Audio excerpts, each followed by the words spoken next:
All right. I love it when they drive by that fast. I'm doing like 55. It's negative 20 outside. And we got to do a trip to Bozeman because I've got to get propane and a couple of supplies for the house. So we're using the van today so that we can stay inside warm. I didn't feel like starting my Jeep because I just didn't want to put it through that. So I'm going to have my wife pan over here real quick, and she's going to take a look at the temperature so that you guys can see what the temperature actually is right down there. And then we're going to give you the road conditions that I'm currently driving on. And yeah, woohoo! Oh man. So it's a cold one today, and you guys might be wondering, what am I doing, right? Well, honestly, I need supplies, but on top of that, I also have animals I have to take care of and things I have to take care of outside, firewood, stuff like that. So if you saw my other video about, the land of Subzero, welcome to it. I'll keep you posted on my travel throughout the day. I'll make a giant video of it, and you guys will see a whole bunch of stuff. I'll show you a little bit of Bozeman, give you some information and on the place, stuff like that, for all you people that might be interested in Montana. I'll tell you what's going on out there. All right, well, we just went up over one of the mountain peaks to get over to where we're going, and I figured I'd have my wife key up the video footage real quick and show you the hazards of what we deal with in some of the areas. Yeah, check that sign out. So, as you can see, it's getting pretty gnar. We're fogging up, and this is freezing fog. So, it's really, really dangerous, like extremely dangerous. It can get so thick you can't see 4 feet in front of you, okay? It gets really, really bad. This one isn't as bad because it's starting to burn off for the day, but I figured I'd show you this because this happens during the day, in the middle of the night, and everything, and then all of a sudden you can't see nothing, and sometimes vertigo will set in. All right, so yeah, take a look at that one more time, and I'll catch you up on the next clip.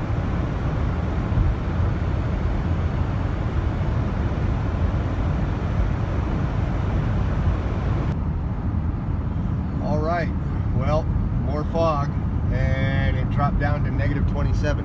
Check it out. It's a cold one, and you can see the fog that we deal with. This really isn't that bad because, like I said, it's in the daytime.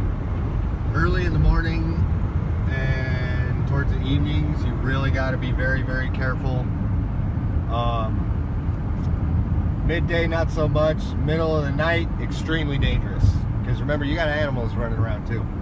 And then also, I'm going to throw this in here because this is something that a lot of people gap. There are rules to the highways in Montana.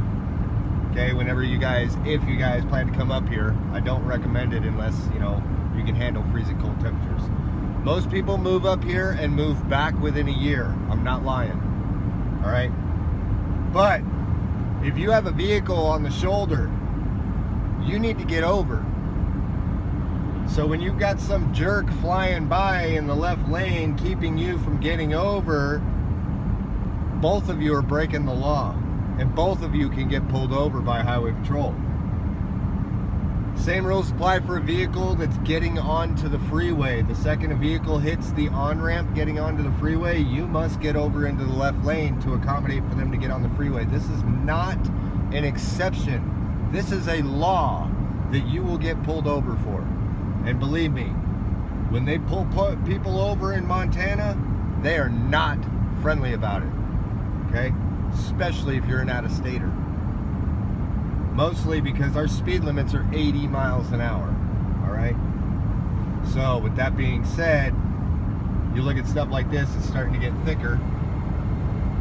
You really want to be paying attention and be on point.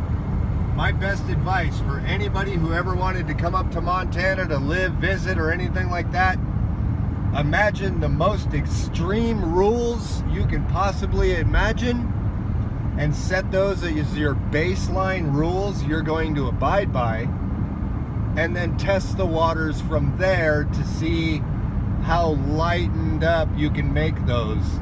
Because if you come out here and you come out here with the idea that everything's a lot more lenient, you're not going to last long. So, yeah, we're almost where we're going. I just figured I'd queue up and show you that fog because we've been patching through it here and there. I'm passing rivers and stuff that are either steaming because they have current and it's super cold, or I'm passing, you know, frozen rivers where it's just frozen solid. So anyway, next stop, probably Bozeman. So, I'll see you then. Well, here's the east side of downtown Bozeman. We're coming up, there's a sign right here on the right. We already passed it, you're not gonna see it, but there's Bridger Bowl Ski Resort, which is off of Rouse. So, you know, I'm not gonna show you guys much in the town for the simple fact that I don't want to spoil it. Bunch of stuff downtown for all you guys to check out. I'll do another video going back the other way, stuff like that, you know. That way it keeps a little bit of mystery, but you get to see a little bit of it, all right? So I'll catch you on the next time I'm up. What's up, everybody? So I figured I'd stop here and I'd show you downtown Bozeman. I really don't want to go in there too much, and I'm going to leave that for you guys. It's a lot bigger than it used to be, and I'm going to give you a background real quick just to let you know. That's the Baxter right there, okay? So you can see they still got all their holiday festive stuff down there. There's a lot of stuff to see, all right? So if you're heading out this way, check out this area. Be really considerate, okay? It gets really crowded. It turned into a metropolis, man. This place is huge, okay? Like I said, I'm gonna leave all the secrets of that gem in there for you guys, all right? I'll see you on my next stop. Yo, what's up, man? It is super cold. It's like -21, maybe even more. Really, really cold. I'm over here at the mall. I figured I'd stop off. You check this place out, man. I mean, dude, the sun's almost going down right now, and it's gonna get a lot colder a lot faster. You see giant piles of snow in the background. The parking lot is packed. I'm gonna go over here because I gotta go inside Barnes & Noble and check some stuff out, and there's a movie theater right next to it. So this is over on the west side of town. I'm gonna go jump in here, get some stuff taken care of, and then I'll fill you guys in on some more areas. I might not stop anywhere else. It just depends on lighting, but you know, I'm gonna fill you in on some more stuff. There's some really key items you're gonna need to know, and I might not be able to do them outside. So I'll talk to you on the next check-in, all right? Later.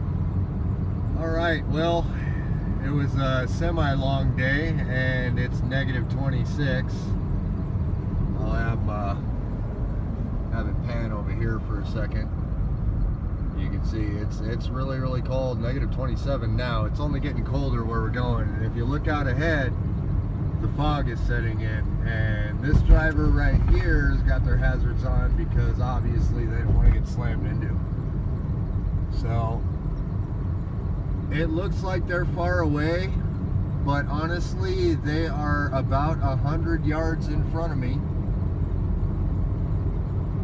And yeah, the roads are all iced over. It's super, super cold. And I'm gonna try and get home as fast as I can, as safely as I can, because you have to take into consideration, once you reach temperatures of -15 degrees, when you're moving, you increase wind chill factors on your vehicle. So if you slam into something, your car is going to shatter. And it's not a joke, unfortunately. That's one of the scary things about living in an area where its climate can be so harsh. Like I said, -28 right now, a car would blow apart.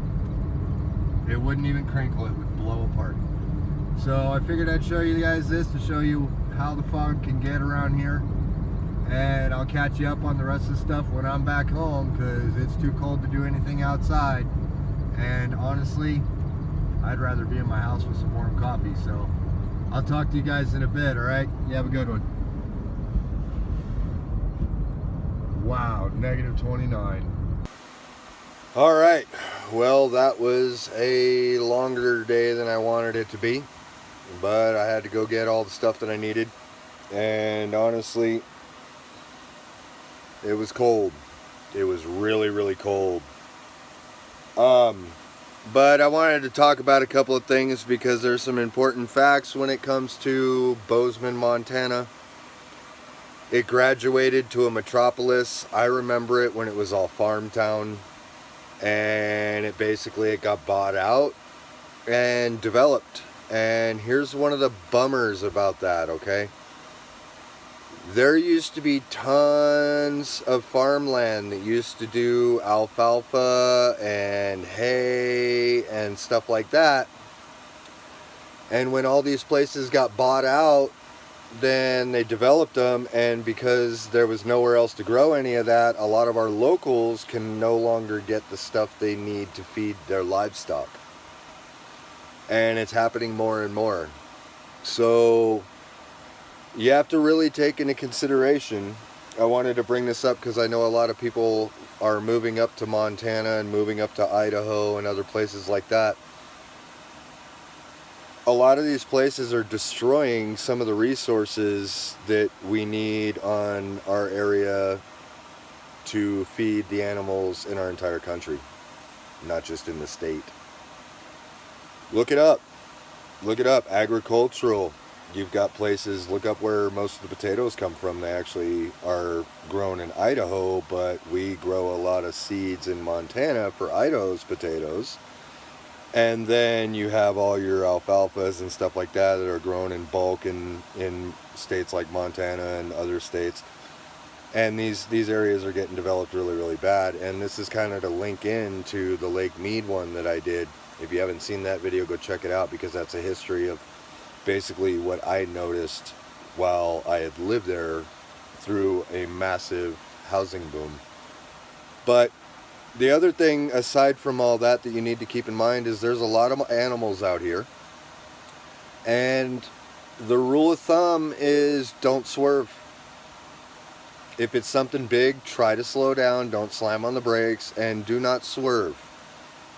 Because if you do swerve, you might end up getting into an accident that could cost you your life. That's just a fact.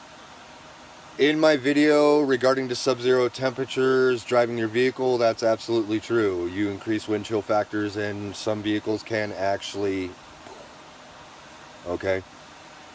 The rule about the actual law about getting over when you have somebody getting on the freeway or you have somebody parked over on the shoulder, that's important. It's extremely dangerous. Speed limits up in the upper are around 80 miles an hour, okay?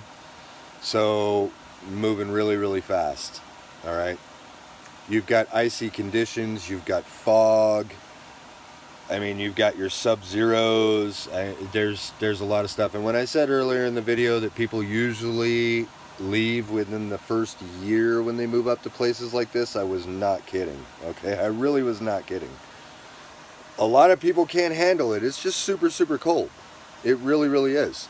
So you have to take all these things into consideration. And just overall, like, be safe. Because, like I said, it got super crowded. You could see in the video it was super crowded. I could barely recognize the place from when I saw it before it got developed. And it's only going to get bigger. There's, like I said, graduated to metropolis and got a massive construction boom. So that's pretty much everything that I can think of right off the top of my head. And so I'm going to leave it at that. And if you like this video, go ahead and leave a like on it. Share it with a friend if you think they might be interested in it. Smash that subscribe button and kick that bell out of the window so you're notified every single time I drop a video, alright? You guys take care.